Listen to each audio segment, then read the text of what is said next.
ही हर वर्ष अयोध्या ही नहीं, मैं तो निवेदन करूंगा सप्तपुरियों के साथ साथ विभिन्न जहां जहां भी धार्मिक जगह है वहां अपने पुत्री का विवाह ले जाकर जरूर करो। ऐसा मंगल कामना आयोजक मंडल के लिए खूब आशीर्वाद।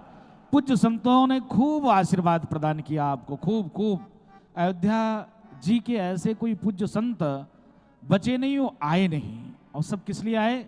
सबके मन में एक ही भाव था, करी इंद्रेश जी महाराज की कथा चल रही है, आना है हमको। मैं कुछ ऐसे संतों को भूल गया। वो पूज्य संत स्वयं फोन करके उन्होंने कहा, राजू दास जी हमसे कोई गलती हो गई क्या? हमने कहा जी नहीं महाराज जी। बोले आपने मुझको बुलाया नहीं, इतनी सुंदर इंद्रेश जी महाराज की कथा चल रही है जिसका जवाब नहीं। कभी उनके पिताजी की कथा मैंने सरजू की गोद में सुना था, कभी उनके पिताजी की कथा हमने विश्व हिंदू परिषद कारसेवकपुरम में सुना था, कभी उनके पिताजी की कथा मैंने वहां सुना था। वाह, इतने सुंदर उनके पिताजी कथा करते हैं। उनसे भी मैं पिताजी को वो तो नहीं कर सकता, लेकिन उनसे कहीं खूब सुंदर, खूब अधिक मधुर शब्दों में भगवान के नाम का गुणगान, लीला का जब वो वर्णन करते हैं तो खूब प्रसन्नता होती है। पूज्य संत स्वयं भाग भाग कर आए कि नहीं मैं आ रहा हूं राजू दास जी। जी महाराज जी आइए महाराज जी। सरकार कल एक परिवार में गए, संतों के अलावा और कहीं जाते नहीं हैं। मंच से उतरते मौन हो जाते हैं और मंच के पहले 1 घंटा मौन रहते हैं। मंच से उतरने के बाद कहीं ठाकुर जी कोई प्रसाद मिल जाए, आचमन कहीं हो जाए, जब गाड़ी में बैठते हैं तो भगवत नाम का चर्चा गुणगान मतलब जब चलते ही रहती है। जब तक किसी संतों के चरण शरण में न बैठ जाएं, चरणामृत ना ले लें, प्रसाद ना ले लें, तब तक मुख खोलते ही नहीं हैं। कल तो मैंने इनको जब देखा, मां सरजू की स्नान कर रहे थे। छोटी मुंह बड़ी बात हो जाएगी, मंच से अब ये कहेंगे कि हमको ज़्यादा मानते हैं इसके नाते ये महिमा मंडन कर रहे हैं। ये महिमा मंडन करने वाले कथा व्यास नहीं है। हमने देखा जैसे जैसे संगत करोगे वैसे गुण हो जाएगी। मुझको पाठ पढ़ा रहे थे कि राजू दास जी आप बोलते हो तो थोड़ा सा ऐसा बोलते हो, आप मथुरा की भाषा बोला करो, आप गजब बोलते हो। आज मैंने इनको देखा कि 1 घंटा स्वयं संस्कृति कैसे सुरक्षित रहे, सनातनी कैसे आगे बढ़ते रहे, कैसे सनातन को मानने वाले के जीवन में कष्ट कम हो। कथा बाद में इन्होंने प्रारंभ किया, जो रोजमर्रा जो जीवन में घटनाएं घटती है उस पर इन्होंने 1 घंटा इतने सुंदर संवाद किया। अगर पूरे देश के मंचों से पूज्य कथा व्यास, पूज्य संत, पूज्य महापुरुष अगर कथा के बीच बीच में ऐसे ही पूज्य महाराज जी आपके जैसे अगर चर्चा प्रारंभ कर दे तो फिर भारत विश्व गुरु था, पुनः भारत विश्व गुरु हो जाएगा। आपने कल पूज्य महाराज जी चर्चा कर रहे थे, एक भक्त की यहां एक लकड़ी रो रही थी। पूज्य महाराज जी चर्चा कर रहे थे, एक लकड़ी रो रही थी। एक पूज्य महात्मा ने पूछा, अरे लकड़ी तुम क्यों रो रही हो? बोले कि अभी लकड़हारे के पास में हूं, अभी कोई सत गृहस्थ हमको ले जाएगा और चूल्हे में मुझको जलाएगा, और जब चूल्हे में जलाएगा तो पता नहीं कैसा पकवान बनाएगा, और उस राख को कहीं न कहीं नाली के किनारे इधर उधर फेंक देगा। मैं सोच रही थी, हे साधुजन, हे महात्मन, इस लकड़ी मुझको आप ले चलो। बोले क्यों? बोले आप ले चलोगे तो यज्ञ की समिधा बनाकर हवन करोगे। हवन करने के बाद भी जब उस थाली में रखकर अपने जब मस्तक पर लगाओगे, जब आप ठाकुर जी के चरण में जब आप झुकोगे तो सोचो जलने के बाद भी, राखी बनने के बाद भी हम जब आप मस्तक पर होकर ठाकुर जी के चरण में हमको छूने का अवसर मिल जाएगा, इसके नाते ही प्रभु आप अपने साथ ले चलो। इस भाव को सरकार कल कह रहे थे। मैं इस बात को इसलिए कह रहा हूं, अभी सरकार ने कहा इतने प्रकल्प हम चलाते हैं लेकिन कभी इसका प्रदर्शन नहीं किया, कभी किसी को बताया नहीं। पूज्य महाराज जी के शादी में इस दास को भी रहना पड़ा। उसके बाद मैंने देखा सोशल पे तमाम लोग ऐसे ऐसे लिख रहे थे कि बताओ पूज्य इंद्रेश जी महाराज इतनी सुंदर कथा कहते हैं और सारे ये चमक दमक से लोगों को दूर करने के प्रयास करते हैं, संत बनाने के प्रयास करते हैं। अपने स्वयं इतनी जबरदस्त शादी किया उन्होंने, लेकिन वो व्यक्ति उस भाव को देख नहीं पाया। मैंने देखा उस भाव को, गजब इनका भाव था। वाह, अपने साथ जो क्रिया होनी थी शादी में, उसके पहले ठाकुर जी के साथ करते थे। अरे जरा सा ठाकुर जी ओझल हो जाए, ये परेशान हो जाए, मुझको ही इतनी जो है मुझको ही कंधे पे रखवा दिया, बोले कि महंत जी आप आओ ठाकुर जी की पालकी को उठाओ। पहले ठाकुर जी को ले चलते हैं, आगे आगे पीछे चल रहे हैं। पहले खूब श्रृंगार, खूब भाव, खूब सेवा ठाकुर जी के साथ, उसके बाद अपने साथ वो जो भी शादी की क्रिया होती उसके बाद। मैं मंच पे जब तिलक चढ़ रहा था तो मैं मंच पे था, पहले खूब ठाकुर जी के सब लोगों से खूब पूजन कराया, ससुर जी से और नातेदार रिश्तेदार से सब। तो मैं एक बार पूछा अनु से कि भैया ये क्या हो रहा है, ये तो ठाकुर जी की पूजा हो रही है। बोले कि हाँ महाराज जी तिलक चढ़ रहा है ठाकुर जी को। हमने कहा अरे चढ़ना इनका चाहिए। बोले इन्होंने भाव बनाया, सब ठाकुर जी के साथ ही होगा, हम तो सिर्फ निमित्त मात्र हैं, माध्यम में। कल जब सरजू मैया की स्नान कर रहे थे तो मैंने देखा बोली में, भाषा में, क्रिया में ठाकुर जी, जैसे अभी कथा में इन्होंने कहा कि मन तो प्रयास हम लोग करते हैं, तमाम जीव हैं, बोलते करे ठाकुर जी के प्रति मन नहीं लगता, मेरा मन इधर भागता है, मेरा मन जब मैं पूजा करने बैठती हूँ तो मेरा मन चंचल, कभी इधर जाता कभी उधर जाता, मन ही नहीं लगता। मन लगेगा कहाँ से जब आप लगाने का प्रयास ही नहीं करते हो। प्रयास तो करो।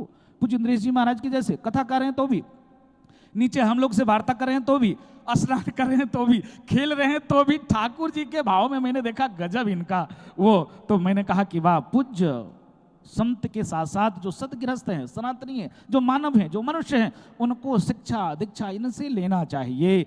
ऐसे कथाव्यास जो भक्तों के तारने के साथ साथ अपने स्वयं को अपने जीवन में लाना। कथा बहुत सुंदर, लोग तो शिक्षा, हम बैठे खूब अच्छी अच्छी शिक्षा देते हैं, अरे ऐसा करना ऐसा करना, अपने जीवन में तो कुछ है ही नहीं है, अपने जीवन में कुछ नहीं है। डारा बढ़ाकर कंठा बांध कर तिलक पोत लेना, अढ़ाई कुंटल से कोई बाबा नहीं हो जाता। मैं पूज्य संतों के सिर चरणों में कान पकड़ते हुए माफी मांगते हुए क्षमा मैं इन लोगों से बात कर रहा हूं। प्रभु ये मत सोचना कि राजदास मंच पे चढ़ा था ऐसा बोल रहा है, ये तो स्वरूप है परमात्मा का। संत मिल जाए तो समझो साक्षात आपको नारायण मिल गए। साधु का दर्शन हो जाए, जिस दिन से आया उसी दिन से अनुज जी को महाराज जी ने लगा रखा था, पूज्य संतों का दर्शन तो चाहिए राजदास जी, कैसे भी अध्यक्ष सारे संत आना चाहिए। देखिए इनके मन में भाव, आप लोग बहुत दूर दूर से आए हो कथा सुनने के लिए।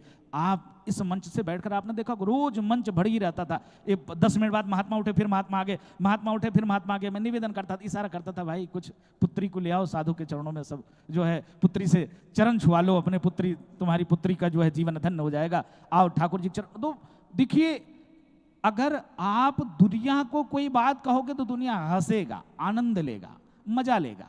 लेकिन अगर आप ऐसे ही इंद्रेश जी महाराज जैसे आपको सदगुरु मिल जाएं, सत्संग करने वाले मिल जाएं, ऐसे महापुरुष संत मिल जाएं, तो परमात्मा की कृपा आप रूपी बननी ही बननी है। कैसे नहीं बनेगी, बननी ही बननी है।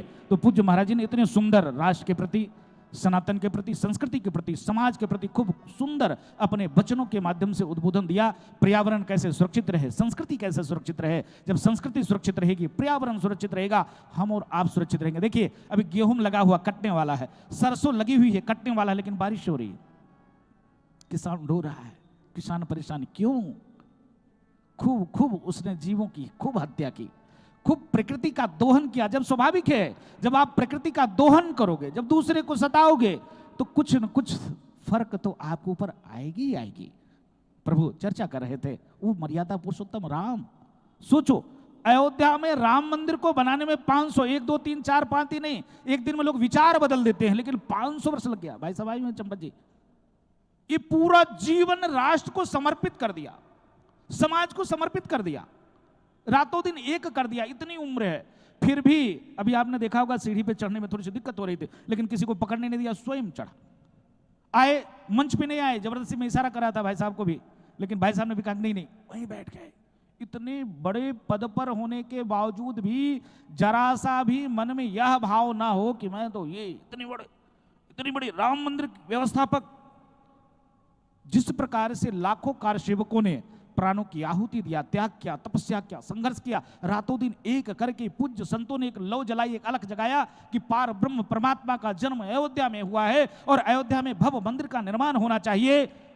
संतों की कृपा से, संतों के सानिध्य में, संतों के पाते में संघ विचार परिवार का जन्म हुआ और संघ विचार परिवार के जन्म में ऐसे ही चंपत जी जैसे सामान्य से छोटे से कार्यकर्ताओं ने जो एक लौ जगाई, जिसका परिणाम स्वरूप है कि आज भव्य राम मंदिर का निर्माण। और पूज्य महाराज जी तो जहां से आए हैं अब हम लोग तो चाहेंगे कि पूज्य महाराज जी जैसे अयोध्या में भव्य राम मंदिर का निर्माण हुआ है वैसे ही, क्या बोलो भाई, बनना चाहिए कि नहीं, होना चाहिए कि नहीं, होना चाहिए ना।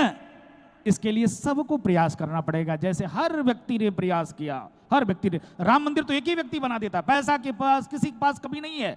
कई लोगों ने भाई साहब से निवेदन किया, भाई बना दूं, मैं बना दूं, मैं बना दूं, लेकिन नहीं। संघ विचार परिवार के लोगों ने कहा राम किसी एक के नहीं है, राम मंदिर किसी एक का नहीं है। राम मंदिर के नींव में हर व्यक्ति का 1 रुपया, 2 रुपया, 3 रुपया, सोचो 10-10 रुपया तक भी संघ विचार परिवार ने उसमें योगदान के लिए लिया। किसी को ये मन में भाव ना आए कि राम मेरे नहीं, राम मंदिर मेरा नहीं।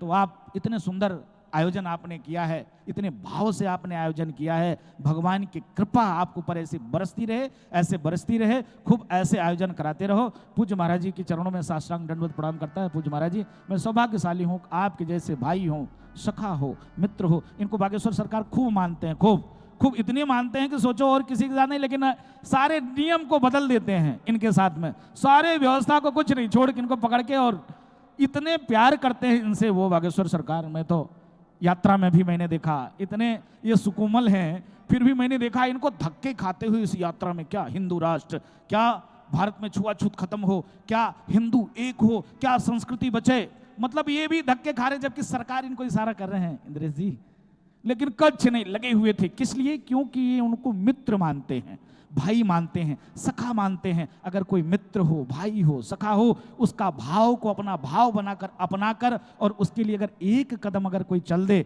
तो बहुत अति प्रसन्नता होती है। तो पूज्य इंद्रेश जी महाराज को कोट कोट साधुवाद, आभार। खूब आपने अनुराग दिया, खूब आपने प्यार दिया, खूब आपने पूज्य महाराज जी स्नेह दिया। ऐसे ही स्नेह की अपेक्षा आपसे हम सदैव करते हैं, और संत तो आपके ऊपर कृपा दृष्टि बना के ही है। आपने देखा होगा रोज पूज्य संतों का आगमन, और खूब आपको आशीर्वाद, सभी को के लिए खूब मंगल कामना। बोल बजरंग बली की।